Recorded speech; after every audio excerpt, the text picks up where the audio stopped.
Ya. Assalamualaikum warahmatullahi wabarakatuh. Selamat sore dan salam sejahtera bagi kita semua. Kami dari kelompok yang menguji vitamin B. Nah, perkenalkan kelompok kami yang pertama Acia Duta, yang kedua Ahmad Raffi Aditya, ketiga Ananda Veda Basunjaya, keempat Cakrawala Dewa, kelima Narendra Manggala, dan saya William Foster. Next.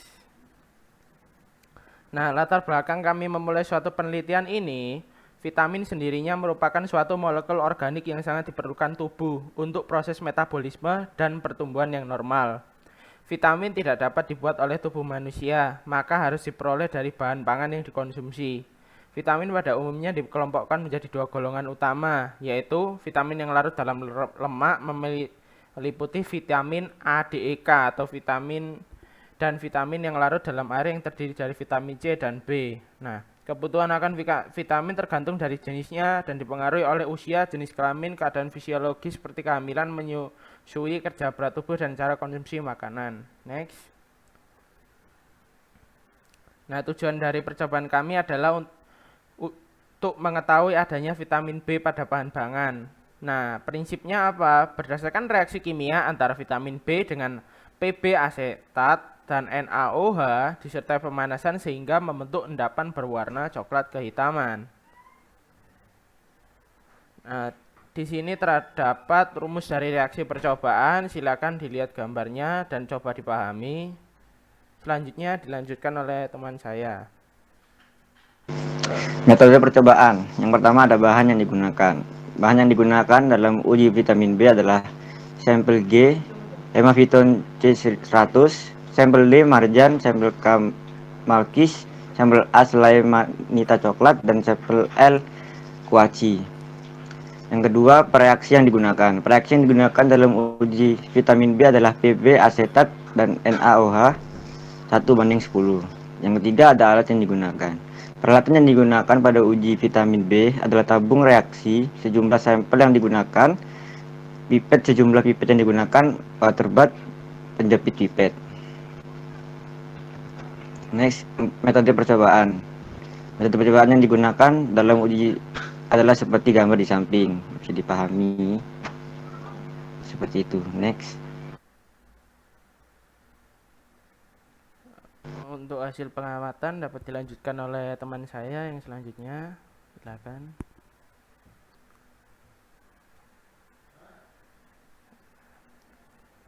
Nah, hasil pengamatan sendiri dapat kita lihat ya, kalau tandanya plus terdapat vitamin B dan tandanya minus jika tidak terdapat vitamin B. Nah, di sini kami ada sampelnya dan ada reaksinya. Dan ini ada warna-warnanya sebelum pemanasan dan sesudah pemanasan.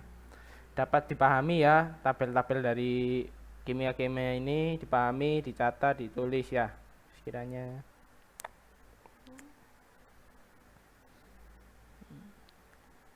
Selanjutnya, hasil pengamatan. Berdasarkan hasil pengamatan dapat disimpulkan bahwa selai monita coklat dan malkis dan kuaci dengan ditandai warna coklat berarti positif mengandung vitamin B. Dalam percobaan uji vitamin B dilakukan pemanasan karena vitamin B relatif sangat stabil terhadap panas dan vitamin B juga relatif stabil dalam asam. Namun ada beberapa jenis vitamin B yang rusak akibat pemanasan yang terlalu lama. Contohnya tiamin. Kehilangan atau kerusakan tiamin selama proses pemanasan disebabkan oleh sifat tiamin yang larut dalam air dan tidak tahan terhadap pemanasan yang terlalu lama. Adanya alkali juga menyebabkan kerusakan tiamin. Mekanisme terbentuknya tiol dan endapan coklat kehitaman adalah vitamin B berikatan dengan protein. NaOH terionisasi menjadi Na plus dan OH- menjadi ion negatif. Ion ini bereaksi dengan ion sulfur sehingga menghasilkan tiol PbAc yang mengoksidasi tiol vitamin B dan terbentuklah PbO2 yang menyebabkan larutan menjadi coklat kehitaman. Dipandang dari segi gizi, kelompok vitamin B termasuk kelompok vitamin yang disebut vitamin B kompleks yang meliputi tiamin B, riboflavin B2, niacin atau asam nikotinat atau niacin niacinamida dan pyridoxine B6, asam pantotenat, biotin, folasin atau asam folat dan turunan aktifnya, serta vitamin B12, cyanocobalamin. Next. Pertama ada tiamin, vitamin B1. Bentuk murninya adalah hidroklorida. Dalam makanan, tiamin dapat ditemukan dalam bentuk bebas atau dalam bentuk kompleks dengan protein atau kompleks protein fosfat. Tiamin tidak dapat disimpan banyak oleh tubuh, tetapi dalam jumlah terbatas. Dapat disimpan dalam hati, ginjal, jantung, otak, dan otot. Yang kedua ada riboflavin atau vitamin B2. Vitamin B2 disebut riboflavin karena strukturnya mirip dengan gula ribosa dan juga karena ada hubungan dengan kelompok flavin. Riboflavin yang larut dalam air memberi warna fluorescent kuning kehijauan. Riboflavin sangat mudah rusak oleh cahaya dan sinar ultraviolet, tetapi tahan terhadap panas, oksidator, asam, dan sebaliknya. Sangat sensitif terhadap basa. Next, selanjutnya dilanjutkan oleh teman saya. Nomor 3, niacin. Niacin atau niacin amida merupakan dua senyawa yang memiliki sifat biologis sama. Niacin amida banyak terdapat dalam jaringan ternak dan lebih larut dalam air, sedangkan niacin sedikit larut dalam air dan hanya larut sebagian dalam air panas. Vitamin ini tahan terhadap alkali, asam, panas, cahaya, dan oksidasi. Niacin mudah diserap oleh usus kecil dan beberapa cadangan dapat disimpan dalam tubuh. 4. Pyridoxine atau vitamin B6. Pyridoxine stabil terhadap panas dan basa kuat, juga peka terhadap cahaya, terutama sinar ultraviolet, dan jika terdapat dalam larutan basah. Pyridoxal dan pyridoxamina dirusak dengan cepat jika udara, panas, atau cahaya. Pyridoxamina mudah rusak pada operasi pemrosesan makanan.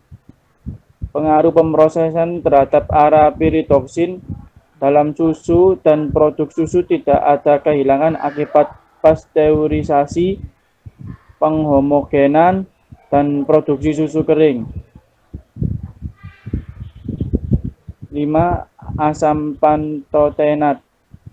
Sebagai koenzim A, asam pantotenat terlibat dalam metabolisme kalsium, larut dalam air, agak manis, dan stabil dalam pemaksaan yang normal. Asam pantotenat adalah suatu derivat dimetil dari asam butirat yang diberikan dengan B-alanin atau penggabungan asam pantotenat dengan B-alanin. 6. Biotin. Biotin merupakan koenzim dari berbagai enzim yang ikut berpartisipasi dalam proses karboksilasi, dekarboksilasi, reaksi deaminasi. Biotin sangat diperlukan dalam sistem asam lemak dan dalam reaksi fiksasi. Ada perubahan berurat menjadi oksaloasetat. Selanjutnya yang ketujuh yaitu vitamin B12 atau cyanocobalamin. Vitamin B12 adalah suatu vitamin yang sangat kompleks molekulnya, yang mengandung sebuah atom kobalt yang terikat mirip dengan besi terikat dalam hemoglobin atau magnesium dan klorofil. Cyanocobalamin larut dalam air, tahan terhadap panas, inaktif oleh cahaya, asam keras atau larutan alkali, dan hanya sedikit yang hilang oleh pemasakan normal. Vitamin B12 berperan dalam menjaga agar sel-sel berfungsi normal, terutama sel saluran pencernaan, sistem urat saraf, dan sumsum tulang belakang. Yang kedelapan ada folasin. Folasin atau asam folat terdiri dari 3 komponen yang terikat menjadi satu, asam folat sedikit larut dalam air, mudah dioksidasi dalam larutan asam, dan peka terhadap sinar matahari. Sumber vitamin B bisa didapatkan dari kacang hijau, ragi, susu telur, gandum, daging, sayuran, unggas, ikan, dan hati.